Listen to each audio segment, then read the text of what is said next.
Hello friends, welcome to kitchen smell. ಇವತ್ತು ನಾವು mango custard ಹೇಗ್ ಮಾಡೋದು ಅಂತ ನೋಡೋಣ. ಮೊದಲಿಗೆ ನಾನು ಪಾತ್ರೆಗೆ 1 ಲೀಟರ್ ಆಗುವಷ್ಟು ಹಾಲನ್ನ ಹಾಕೊಂತಾ ಇದ್ದೀನಿ. ಗ್ಯಾಸ್ ಆನ್ ಮಾಡ್ಕೊಂಡು ಇದು ಚೆನ್ನಾಗಿ ಬಾಯ್ಲ್ ಆಗಲಿಕ್ಕೆ ಬಿಡಬೇಕು. ನಾನು ಒಂದು ಪ್ಲೇಟ್ ಅಲ್ಲಿ 1 ಮಾವಿನ ಹಣ್ಣನ್ನ ಸಣ್ಣದಾಗಿ ಚಾಪ್ ಮಾಡಿ ಇಟ್ಕೊಂಡಿದ್ದೀನಿ. ಹಾಗೆ 2 ಮಾವಿನ ಹಣ್ಣನ್ನ ರಫ್ ಆಗಿ ಚಾಪ್ ಮಾಡಿ ಇಟ್ಕೊಂಡಿದ್ದೀನಿ. ರಫ್ ಆಗಿ ಚಾಪ್ ಮಾಡಿ ಇಟ್ಕೊಂಡಿರುವಂತ ಮಾವಿನ ಹಣ್ಣನ್ನ ನಾನು ಪ್ಯೂರಿ ಆಗಿ ಮಾಡ್ಕೊಂತಾ ಇದ್ದೀನಿ. ಈಗ ಇದನ್ನ ಸೈಡ್ ಅಲ್ಲಿ ಇಟ್ಕೊಂಡ್ಬಿಡಿ. ಹಾಲು ಚೆನ್ನಾಗಿ ಬಾಯ್ಲ್ ಆಗ್ತಾ ಇರೋದನ್ನ ನೋಡಬಹುದು. ಚೆನ್ನಾಗಿ ಇದು ಕುದಿ ಬಂದಿದೆ ಈಗ ನೋಡಿ. ಈಗ ನಾನು ಇದಕ್ಕೆ ಒಂದು ಅರ್ಧ ಬೌಲ್ ಆಗುವಷ್ಟು ಸಕ್ಕರೆಯನ್ನ ಆಡ್ ಮಾಡ್ಕೊಂತಾ ಇದ್ದೀನಿ. ಸಕ್ಕರೆ ಹಾಕೊಂಡು ಚೆನ್ನಾಗಿ ಇದನ್ನ ಒಂದ್ಸಲ ಮಿಕ್ಸ್ ಮಾಡ್ಕೊಳ್ಳಿ. ಹಾಲಿಗೆ ಚೆನ್ನಾಗಿ ಕುದಿ ಬಂದಿದೆ, ಚೆನ್ನಾಗಿ ಇದು ಬಾಯ್ಲ್ ಆಗಿದೆ. ಈಗ ನಾನು ಒಂದು ಅರ್ಧ ಬೌಲ್ ಆಗುವಷ್ಟು ಕಾಯಿಸಿ ತಣ್ಣಗೆ ಮಾಡ್ಕೊಂಡಿರುವಂತ ಹಾಲನ್ನ ತಗೊಂಡಿದ್ದೀನಿ. ಈಗ ಇದಕ್ಕೆ ನಾನಿಲ್ಲಿ ತಗೊಂಡಿರೋದು 3 ಚಮಚದಷ್ಟು ಕಸ್ಟರ್ಡ್ ಪೌಡರ್. ಇದನ್ನ ತಣ್ಣಗಿರುವಂತ ಹಾಲಿಗೆ ಹಾಕೊಂಡು ಮಿಕ್ಸ್ ಮಾಡ್ಕೊಂತಾ ಇದ್ದೀನಿ. ಹಾಲಿಗೆ ಹಾಕೊಂತಾ ಇದ್ದೀನಿ. ನಾನು ತಗೊಂಡಿರೋದು 3 ಚಮಚದಷ್ಟು ಕಸ್ಟರ್ಡ್ ಪೌಡರ್. ಈ ರೀತಿಯಾಗಿ ಚೆನ್ನಾಗಿ ಮಿಕ್ಸ್ ಮಾಡ್ಕೊಳ್ಳಿ. ಇದು ರೆಡಿ ಆಗಿದೆ.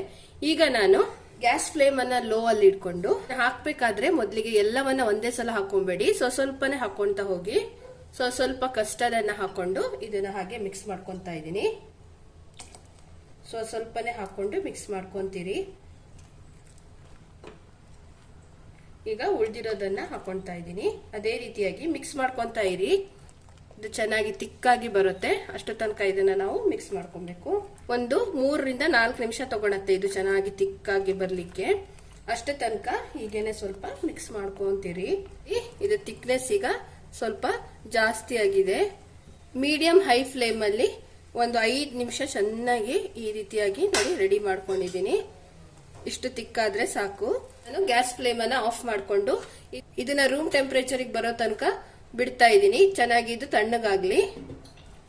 ಹಾಗೆ ನಾನು ರಫ್ ಆಗಿ ಚಾಪ್ ಮಾಡಿ ಇಟ್ಕೊಂಡಿರುವಂತ 2 ಮ್ಯಾಂಗೋಸ್ ಅನ್ನ ಸಣ್ಣ ಮಿಕ್ಸಿ ಜಾರಿಗೆ ಹಾಕೊಂಡಿದ್ದೀನಿ. ಈಗ ಇದಕ್ಕೆ ನೀರೇನು ಹಾಕದೆ ಹಾಗೇನೆ ಸ್ವಲ್ಪ ಪ್ಯೂರಿ ರೀತಿಯಲ್ಲಿ ಇದನ್ನ ಚೆನ್ನಾಗಿ ಫೈನ್ ಆಗಿ ಪೇಸ್ಟ್ ಮಾಡ್ಕೊಂತಾ ಇದ್ದೀನಿ. ನಾವು ಮಾಡ್ಕೊಂಡಿರುವಂತಹ ಮ್ಯಾಂಗೋ ಪ್ಯೂರಿ ಕೂಡ ರೆಡಿ ಆಗಿದೆ. ಈಗ ಇದನ್ನ ಸೈಡ್ ಅಲ್ಲಿ ಇಟ್ಕೊಂತಾ ಇದ್ದೀನಿ. ಫ್ರೆಂಡ್ಸ್, ಒಂದು ಅರ್ಧ ಗಂಟೆ ಆಗಿದೆ. ಈಗ ಇದು ಚೆನ್ನಾಗಿ ತಣ್ಣಗಾಗಿ ರೆಡಿ ಆಗಿದೆ. ನೋಡಿ ಎಷ್ಟು ದಪ್ಪವಾಗಿ ಇದು ರೆಡಿ ಆಗಿದೆ. ನೋಡಿ ಈ ರೀತಿಯಾಗಿ ರೆಡಿ ಮಾಡ್ಕೋಬೇಕು. ನಾನು ಮ್ಯಾಂಗೋ ಪ್ಯೂರಿ ಮಾಡ್ಕೊಂಡಿದ್ದೀನಲ್ಲ, ಆ ಪ್ಯೂರಿಯನ್ನ ಇದಕ್ಕೆ ಸೇರಿಸ್ಕೊಂತಾ ಇದ್ದೀನಿ.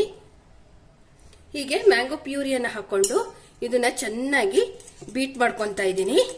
ಚೆನ್ನಾಗಿ ಇದು ಮಿಕ್ಸ್ ಆಗ್ಬೇಕು ಎರಡು ಕೂಡ. ನೋಡಿ ಎಷ್ಟು ತಿಕ್ಕಾಗಿ ಇದು ರೆಡಿ ಆಗಿದೆ. ನೀವು ನೋಡಬಹುದು ಈಗ ಇದರ ಥಿಕ್ನೆಸ್ ಯಾವ ರೀತಿಯಾಗಿ ಚೆನ್ನಾಗಿ ರೆಡಿ ಆಗಿರೋದನ್ನ ನೋಡಬಹುದು. ಎಷ್ಟು ಚೆನ್ನಾಗಿ ತಿಕ್ಕಾಗಿ ಬಂದಿದೆ.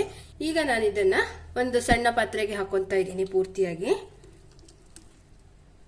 ನೋಡಿ ಎಷ್ಟು ಚೆನ್ನಾಗಿ ರೆಡಿ ಆಗಿದೆ.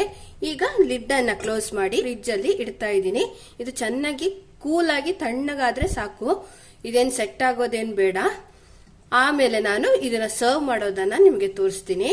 ಫ್ರೆಂಡ್ಸ್, ಈಗ ಒಂದು ಅರ್ಧ ಗಂಟೆ ಆಗಿದೆ. ನೋಡಿ ನಾವು ಮಾಡ್ಕೊಂಡಿರುವಂತಹ ಮ್ಯಾಂಗೋ ಕಸ್ಟರ್ಡ್ ರೆಡಿ ಆಗಿದೆ.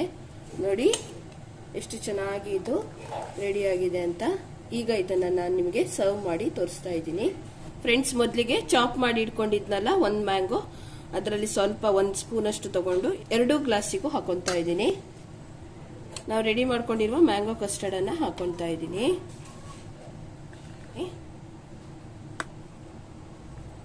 ಈಗ ಮೇಲಿಂದ ಸ್ವಲ್ಪ ಚಾಪ್ ಮಾಡಿ ಇಟ್ಕೊಂಡಿರುವಂತ ಮ್ಯಾಂಗೋಸ್ ಅನ್ನ ಹಾಕೊಂತಾ ಇದ್ದೀನಿ. ನೀವು ಬೇಕಾದ್ರೆ ಬೇರೆ ಫ್ರೂಟ್ಸ್ ಅನ್ನು ಕೂಡ ಹಾಕೊಬಹುದು. ಇದು ಮ್ಯಾಂಗೋ ಕಸ್ಟರ್ಡ್ ಆಗಿರೋದ್ರಿಂದ ನಾನು ಇದಕ್ಕೆ ಮ್ಯಾಂಗೋಸ್ ಮಾತ್ರ ಯೂಸ್ ಮಾಡ್ಕೊಂತಾ ಇದ್ದೀನಿ. Friends, summer special dessert mango custard ready ಆಗಿದೆ. ತುಂಬಾ ಅಂದ್ರೆ ತುಂಬಾ ಟೇಸ್ಟಿಯಾಗಿ ಆಗುತ್ತೆ.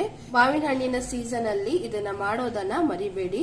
ಹಾಗೆ ನನ್ನ ಚಾನೆಲ್ ಅನ್ನ ಸಬ್ಸ್ಕ್ರೈಬ್ ಮಾಡೋದನ್ನು ಕೂಡ ಮರಿಬೇಡಿ. Please like and share with your friends and family. Don't forget to subscribe and press the bell icon to get latest videos from kitchen smell. ಮತ್ತೊಂದು ಹೊಸ ರುಚಿಯೊಂದಿಗೆ ಸಿಗ್ತೀನಿ. Till then stay safe and take care. Bye. Thank you.